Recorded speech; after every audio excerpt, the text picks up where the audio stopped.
Physiology of digestion. Digestion म्हणजे जे complex insoluble organic compounds आहेत त्याचं ब्रेकडाऊन सिंपल डिफ्युजिबल ॲब्सॉर्प्टिव्ह फॉर्ममध्ये करणे. जे फूड आपल्या प्रत्येक सेलला सिंपल कंपाऊंड्स पाहिजेत, ग्लुकोज पाहिजे, फ्रक्टोज पाहिजे, गॅलॅक्टोज पाहिजे, ॲमिनो ॲसिड सुट्टे पाहिजेत, फॅटी ॲसिड सुट्टे पाहिजेत, ग्लिसरॉल पाहिजे.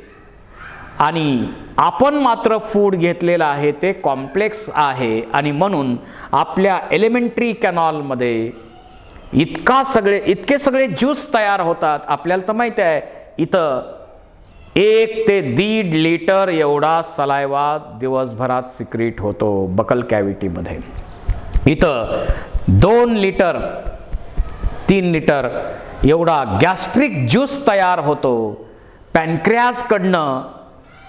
पॅनक्रियाटिक ज्यूस, लिव्हरकडनं बाईल ज्यूस आणि स्मॉल इंटेस्टाईनमध्ये इंटेस्टायनल ज्यूस असे सगळ्या प्रकारचे ज्यूस जे तयार होतात आपण घेतलेल्या फूडवर प्रोसेसिंग करतात आणि त्यांचं स्टेप बाय स्टेप ब्रेकडाऊन करतात.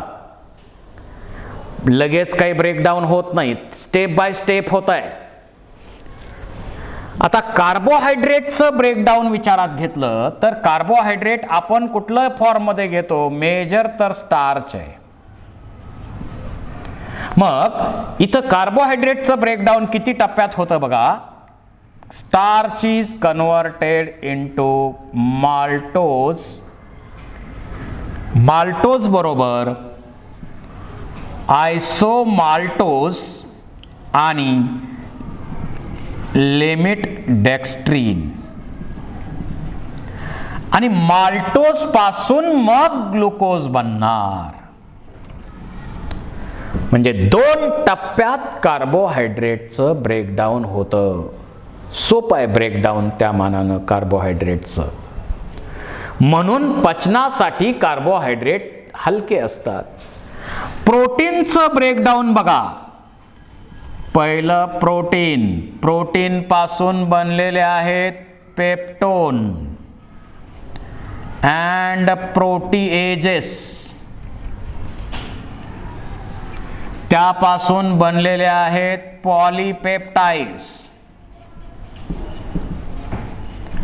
पॉलीपेप्टाइड्स पासून डायपेप्टाइड्स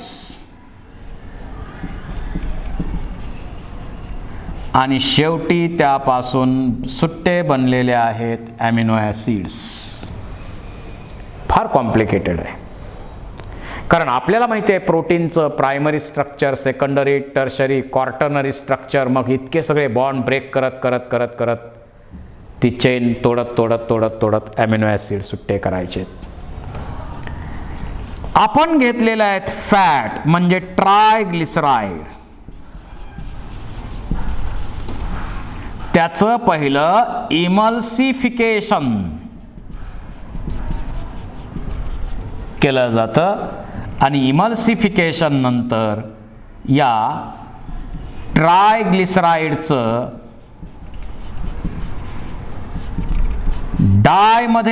डायग्लिसराईड, मोनोग्लिसराईड आणि शेवटी fatty acid plus glycerol.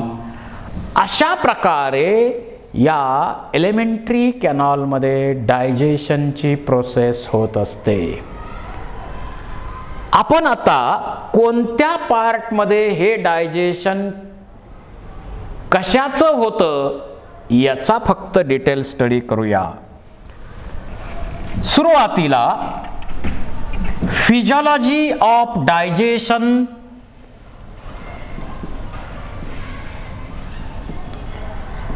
In buccal cavity. Buccal cavity किंवा माउथ कॅव्हिटीमध्ये डायजेशनची प्रोसेस काय काय होते. बकल कॅव्हिटीमध्ये मॅस्टिकेशन म्हणजेच ग्राइंडिंगची प्रोसेस होते. आपण फूड घेतलं तर आपण बारीक बारीक बारीक बारीक बारीक बारीक बारीक बारीक करणार. एक घास 32 वेळा चावावा म्हणतात, तेच खरं आहे, परंतु आज कुणीही तसं करत नाही. याचं कारण असं आहे की त्याच्यामध्ये सलायवा पूर्णपणे मिक्स व्हायला पाहिजे, बारीक व्हायला पाहिजे, फूड सलायवा मिक्स व्हायला पाहिजे, आणि आम्ही पूर्ण बारीक केलंय याचा इम्पल्स डायजेस्टिव्ह सिस्टीमच्या पुढच्या भागाकडे गेला पाहिजे. म्हणून या ग्राइंडिंग करत असताना एक घास एकदम बारीक बारीक बारीक बारीक बारीक बारीक 32 वेळा खावा, चावून खावा असं म्हणतात, ते बरोबर आहे, तेच खरं डायजेशन आहे. ग्राइंडिंग केलं जातं, त्याच्याबरोबर मिक्सिंग ऑफ सलायवा.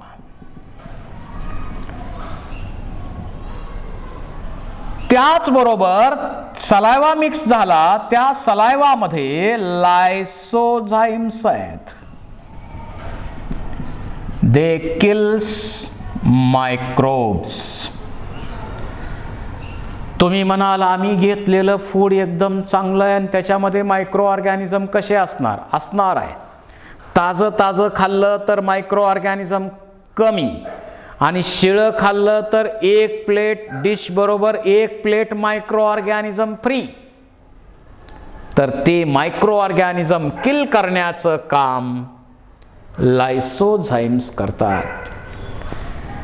त्या फूडला लुब्रिकेशन,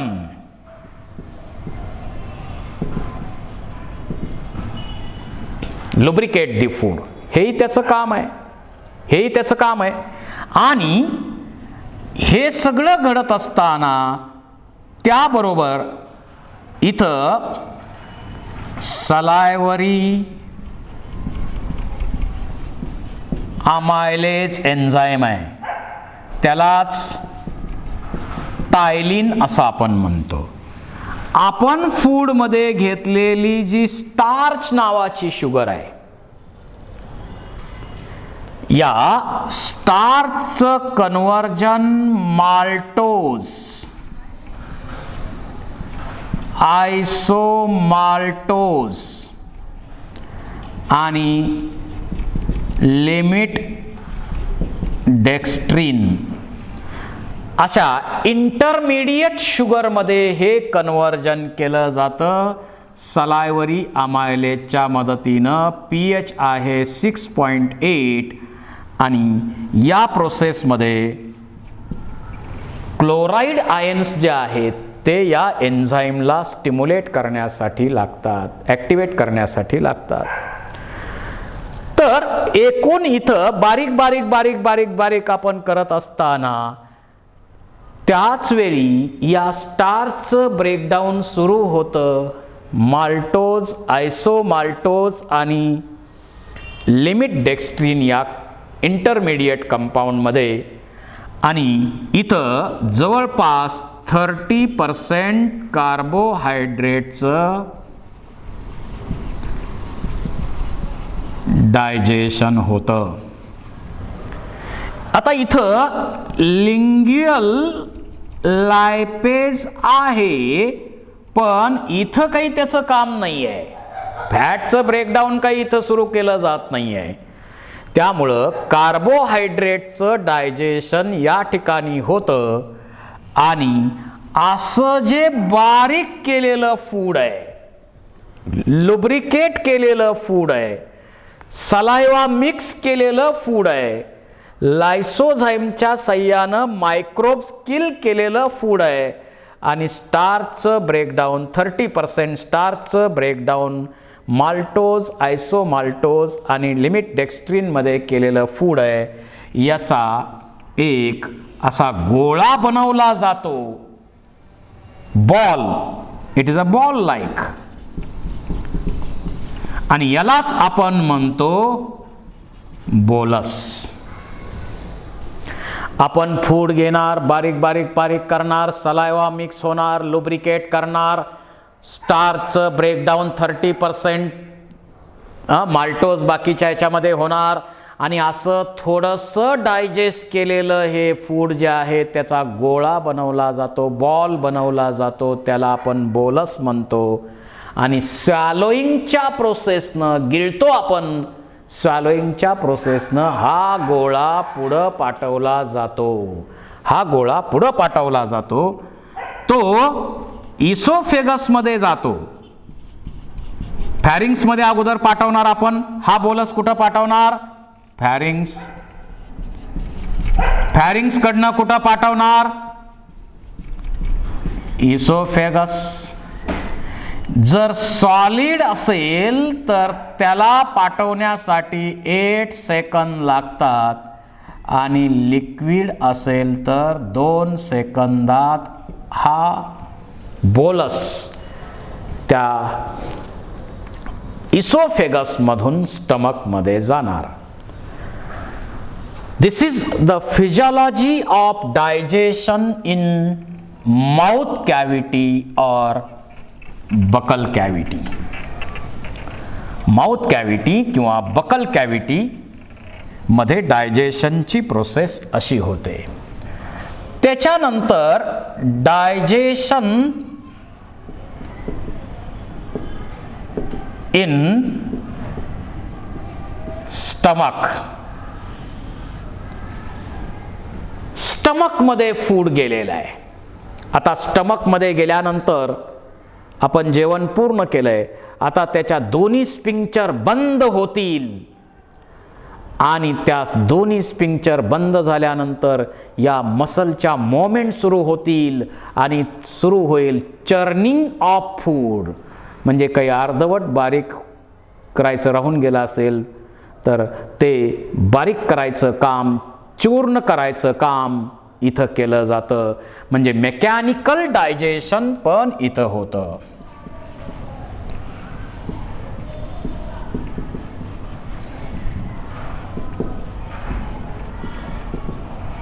आणि त्याला आपण म्हणतो चर्निंग ऑफ फूड. बारीक केलं. त्याचबरोबर त्यामध्ये गॅस्ट्रिक ज्यूस जो आहे तो मिक्स केला, त्याचं मिक्सिंग झालं. गॅस्ट्रिक ज्यूसचं त्याबरोबर मिक्सिंग झालं. गॅस्ट्रिक ज्यूस मध्ये काय आहे तर HCl आपल्याला माहिती आहे, HCl आहे. या HCl चे फंक्शन्स काय? ॲसिडिक मीडियम क्रिएट करणं, आयर्न ॲब्सॉर्प्शन स्टिम्युलेट करणं, मायक्रोब्स किल करणं, आणि एन्झाइम्स ॲक्टिवेट करणं. त्याचबरोबर आपल्याला माहिती आहे कॅस्टल्स इंट्रेन्सिक फॅक्टर या ठिकाणी सिक्रेट केला जातोय, आणि याचा उपयोग काय? व्हिटॅमिन B12 सायनाकोबालमाइन ॲब्सॉर्प्शन यामुळं केलं जातं. यामध्ये जो म्युकस आहे तो त्या जे एपिथेलियम आहे त्याच्या लाइनिंग भोवती थिक म्युकस तयार होतो, कारण HCl चा काही प्रॉब्लेम त्याच्यावर होऊ नये म्हणून. आणि एन्झाइम्स कोणते आहेत आता तर या ॲसिडिक मीडियम मध्ये जसं पेप्सिनोजेन आहे, it is converted into pepsin, active pepsin. हे कुणी केलं? HCl मुळे झालेलं आहे. त्यानंतर प्रोरेनिन HCl मुळे रेनिन मध्ये कन्वर्ट केलं. त्यानंतर इथं आणखी गॅस्ट्रिक लायपेज पण आहे. हे माइल्ड आहे, फार मोठा रोल नाही आहे, किरकोळ रोल आहे त्याचा फॅटच्या ब्रेकडाऊनसाठी. इथं पेप्सिनोजेन आणि प्रोरेनिन याचं ॲक्टिव्ह पेप्सिन आणि रेनिनमध्ये कन्वर्जन केलं जातं. आणि मग हे प्रोटीन ब्रेक करणारे एन्झाईम्स आहेत. मग तुम्हाला विचारलं जाईल, प्रोटीनचं डायजेशन ॲक्च्युअली कुठं स्टार्ट होतं? तर ते स्टमकमध्ये होतं, ते स्टमकमध्ये सुरू होतं. आणि त्याच्यामध्ये जे प्रोटीन्स आपण आहारामध्ये घेतलेले आहेत, सगळेच काही इथं होणार नाहीत, पण proteins are broken down into peptones and proteases. पेप्सिनच्या मदतीनं प्रोटीनचं ब्रेकडाऊन सुरू झालं. त्याचबरोबर जे मिल्क प्रोटीन आहे,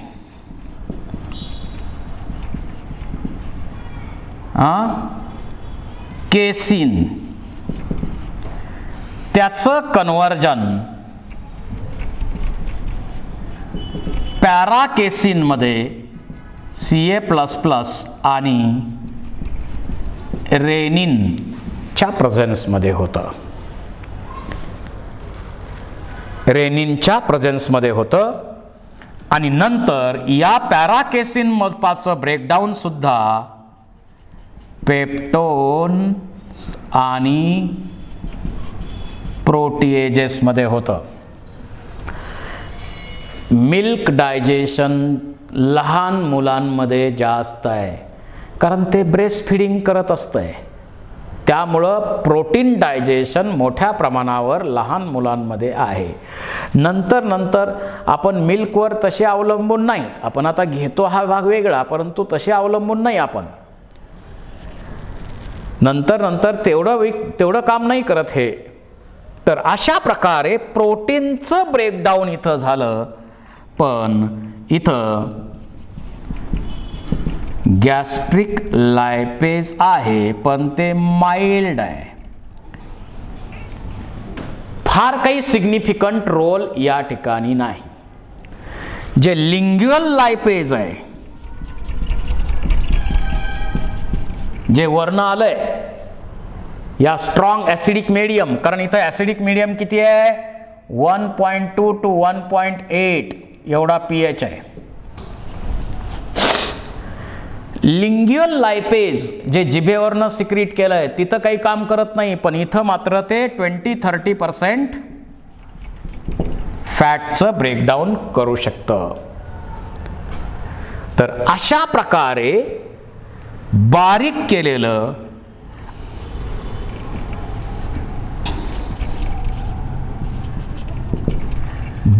केलेलं पार्शियली केमिकली डायजेस्ट केलेलं फूड, हे यालाच म्हणायचं chyme. This is the physiology of digestion in stomach. Stomach मध्ये डायजेशनची ही प्रोसेस होते आणि चाईम बनणार. आता वॉटर इथून ॲब्सॉर्ब केलं जातं. समजा अल्कोहोल घेतलं तर इथून ॲब्सॉर्ब मोठ्या प्रमाणावर केलं जातं. परंतु डायजेशनची प्रोसेस पार्शियल झालेली आहे. पार्शियल केमिकल डायजेशन झालंय आणि मेकॅनिकल डायजेशन मात्र इथं कंप्लीट झालेलं आहे.